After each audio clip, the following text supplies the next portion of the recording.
जय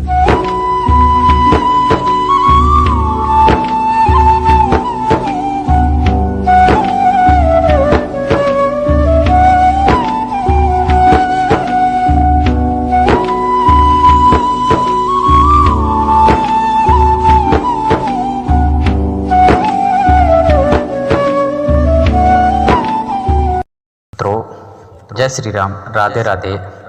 तो मित्रों, आज हम आपको बताएंगे कि गर्भ में शिशु को कितना कष्ट सहना पड़ता है और वो कष्ट कौन देता है और कैसे बच्चा वो कष्ट सहन करता है, क्या उसके दिमाग में सोच आती है, कितना सोचता है, कैसे उस बच्चे का जन्म होता है, कैसे बच्चे का आकार बनता है, कितने महीने में बच्चा तैयार हो जाता है।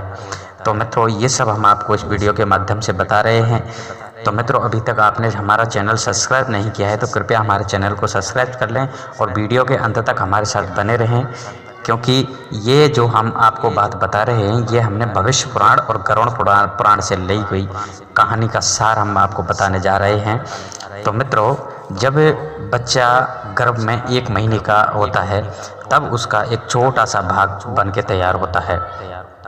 2 महीने में और 3 महीने में बच्चे का सर और बच्चे की पीठ और बच्चे के कंधे ये बन के तैयार होते हैं 3 महीने में।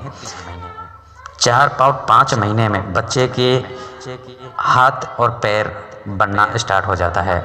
7 और 8 महीने में बच्चे की उंगली और बच्चे के हाथ पैर पूरी तरह विकसित हो जाते हैं और 8 से और 9 महीने में बच्चे के सर में बाल भी आ जाते हैं और बच्चे पूरी तरह से सुरक्षित एवं सही बन जाता है। तो मित्रों, जब बच्चा गर्भ में रहता है तो उसको अपने पूर्व जन्म की सारी बातें याद रहती हैं और वो हमेशा भगवान के भजन में रहता है। वो 24 घंटे भगवान का भजन करता है कि भगवान मुझे इस नरक से कब मुक्ति मिलेगी। तो मित्रों, जब बच्चा गर्भ में रहता है तो वो भगवान का भजन करता है और पिछले कर्मों की अपनी बातें सोचता है कि मेरी मृत्यु कैसे हुई, मैंने पिछले जन्म में कौन सा कर्म किया, मैंने कैसे कहाँ रहता था, कैसे क्या था, क्या करता था, कौन सा कर्म मैंने बुरा किया, कौन सा मैंने अच्छा किया। ये सब अपनी कर्मों के आधार पर वो सोचता रहता है और भगवान का भजन करता रहता है। तो मित्रों, जब इंसान अगर अच्छे कर्म करके आता है तो उसको गर्भ में कम पीड़ा सहना पड़ता है, क्योंकि भगवान उसको गर्भ में कम पीड़ा देते हैं, क्योंकि गर्भ में जो बच्चा रहता है उसको अपने पूर्व जन्म का सारा सब कुछ विवरण समझ में आ जाता है और वो पूरा उसको याद रहता है। तो गरुड़ पुराण और भविष्य पुराण में कहते हैं कि जो बच्चे कुछ गलत कर्म करके आते हैं तो उनको भगवान इतना कष्ट देते हैं कि आपने देखा होगा जब बच्चे का जन्म होता है तो उसकी पीठ पर नीली नीली धारियां पड़ी रहती हैं। तो ऐसा कहते हैं विद्वान लोग कि इसने कोई पिछले जन्म में थोड़ा गलत कर्म किए जो भगवान ने इसको ज़्यादा मारा है, तो ऐसा कहते हैं। तो उसके पीठ पर कुछ नीली कलर की लाइनिंग आपने देखी होंगी, तो ऐसा बहुत नीली लाइनिंगें पड़ती हैं। तब बच्चा बहुत कष्ट में रहता है और भगवान का वो कष्ट सहन करता है और भगवान उसमें कोड़े मारते हैं। तो उन कोड़े जब मारते हैं, जब उनके पिछले कर्मों का हिसाब देते हैं। तो कुछ बच्चे ऐसे होते हैं जो पिछले जन्म में थोड़ा सज्जन पुरुष थे, उनका जन्म होता है तो उनकी पीठ पर नीली धारियाँ बिल्कुल नहीं आती हैं और उनको भगवान गर्भ में कष्ट भी कम देते हैं और वो उनका आसानी से जन्म होता है। लेकिन ये गरुड़ पुराण और भविष्य पुराण के आधार पर मित्रों, जो बच्चा गर्भ में रहता है उसको पिछले जन्म का पूरा सब कुछ याददाश्त रहता है।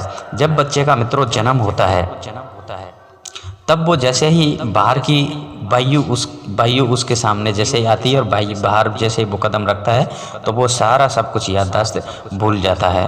और गर्भ में तो बच्चा कहता है कि भगवान मुझे इस नरक से कैसे भी बाहर निकालिए, मैं हमेशा सत्य के मार्ग पर चलूँगा और सदा आपका भजन करूँगा।